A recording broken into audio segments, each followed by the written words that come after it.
Do you want to move this out of the way if you want, if it's better for you? Because you should really see what I'm doing here. Okay, I'm just pressing it so it looks pretty for you, that's all. Okay, so you have your straight little sample, and the first thing, oh, make sure that you stand like there's lots of room here. Okay, the first thing you're going to do is you're going to press it open. And it's a straight line, so pressing it open is not a problem. But we're gonna press it open starting at the bottom and all the way up to the top notch. Do you see? But it's a straight line, so you should not have any trouble. Okay. There's one side and the other side. You see right at the notch, so it should be nice and flat looking.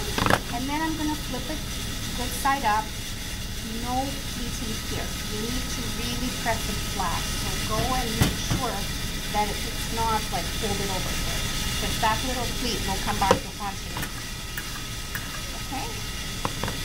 So it's ready now for the, I call it the overlap and underlap, right? The part underneath is an underlap. I don't know about the noise, sorry.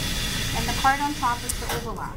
So people think that you create this by creating the overlapping part. No, you create the underlap. It's the underneath part that makes the fold. So how do you do this?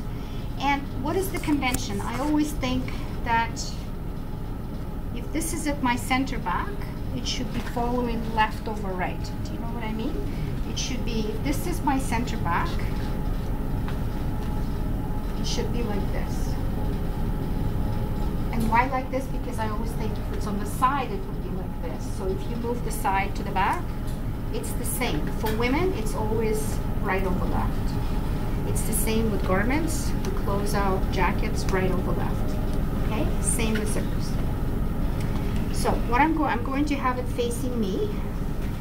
What I'm going to do is the left, the side that's facing me is on my right side, is going to become the underlap, and I'm reducing the seam allowance. Right now it's 3/4 of an inch. I'm going to slide it over by 1/4 of an inch.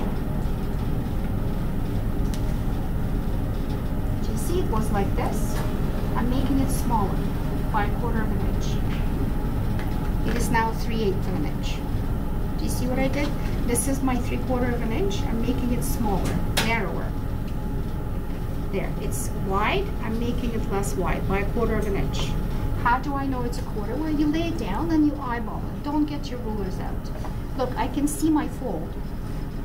And I'm gonna finger press it, and I'm going to continue all the way down to the bottom of my sample.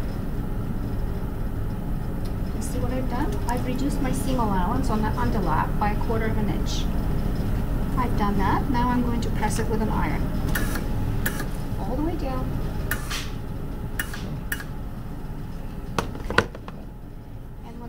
Flat, I have prepared underlap and overlap.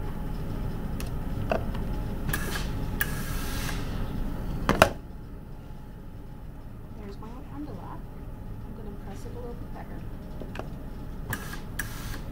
Look, there's no pooch. It's completely flat. Do you believe me? There's no pooch at the bottom. It's overlapped. You create an underlap. You don't touch the top part. You slide the bottom part under it by reducing the seam allowance. So if you flip it to the wrong side, you can see, look, do you see the 3/4 of an inch? This is much smaller now. Okay, it's now a 1/2 an inch. I said 3/8, it's now a 1/2. Do you see? By 1/4. And it's all the way down. If this was a real skirt, literally you would slide it to the beyond the opening of the zipper, and just at the end of the zipper you can let it relax a little bit because the skirt is long. But in this sample, I want you to see it making it all the way down to the, so you have a little pleat here, it's okay. Okay, but look, it's completely straight. You created an overlap and underlap. All you need is a 1/4 of an inch overlap. Now, if this was a fly front, and you wanted more of an overlap, you will continue reducing it. Do you see what I mean? You're making this narrower and narrower. And in a fly front construction, this part is 1.5 inches wide. So you can really slide it under, right? It doesn't matter. Questions? That's how they do the jeans? That's how they do the jeans. Okay, yes. cool. With a few more steps. Oh, of course. That's basics. That's how the overlap, underlap works. Does this make sense? Yes. Okay. Now, let me do the curve part, because we're done pressing it here. Now, the reason I did an extra step, remember, this is permanent basting from the bottom to the end zipper notch. This is going to be picked out. The reason I did this is that I don't know any other way, which is better than this, to open it and maintain the 3/4 inch seam allowance. Do you see? That's why I basted it, to give myself a crisp starting point. I'm going to use the pressing hem, my friend here. I'm going to use the pressing tool to give me a nice, crisp, open press. See, I can just go all the way up. Probably wants more of a curve. It's complaining a little bit, but we're going to... There we go. You see, it's helping me to open it on a curve, and then I don't have to struggle. I'm a gadget hoarder, but some things really unnecessary for. So you see, it's nice, and then I flip it over. And actually, mine is pretty flat. So if you have a little pleat here, then really open it flat. You need a very nice crisp edge to start with, like that. Can somebody possibly go and grab the little clips from the sewing machine? I'm going to pick out the. Thank you so much.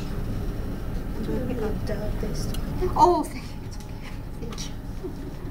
It was in my hand from the beginning. It's mine. Sorry about that. I usually remember to bring it. It's okay.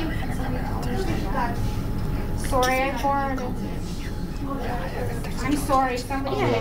I apologize. I'm sorry. I sent you another. So you see what I'm doing? I gave myself a little helping hand with the basting stitch, but I don't need it anymore because all I wanted is a consistent, crisp 3/4 inch seam allowance opened up on a curve. And I tried many other ways, but this is the fastest. Even with me picking out the basting, it's still the fastest way to do it and the most accurate. Okay, so let's pick this out, and then I'll show you. It's from here on, it's exactly the same. You have to create an underlap of 1/4 inch.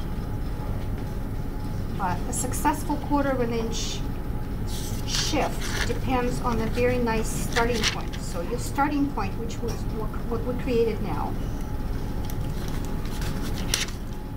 is what's going to help us. Okay, so let's pull out the threads, and I'm a neatness fanatic. Mary traumatized me. She was such a, you think I'm picky. Wait until you have Mary as your instructor. I told her, you ruined me for life. So do you see? And it's supposed to look like this because remember, it's a curve. As soon as you unstitch it, it opens up, right? So do you see how I have this perfect little 1/4 inch? So now that I have it, take a picture. Now that I have a perfect fold, I can do the same. I'm going to reduce the seam allowance like this by 1/4 inch, just like I did before. Do you see what I'm doing? It's 3/4. I'm going to make it 1/2 inch. And I have my nice little curve. So it's going to take me a little bit of fiddling because it's a curved area. So just take your time. But you see, if you don't have this starting point crisp and accurate, then everything else from here on is downhill, right?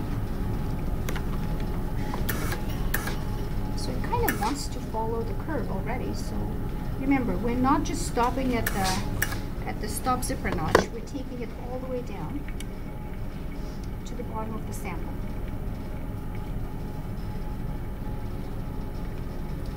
Just smooth it out like that.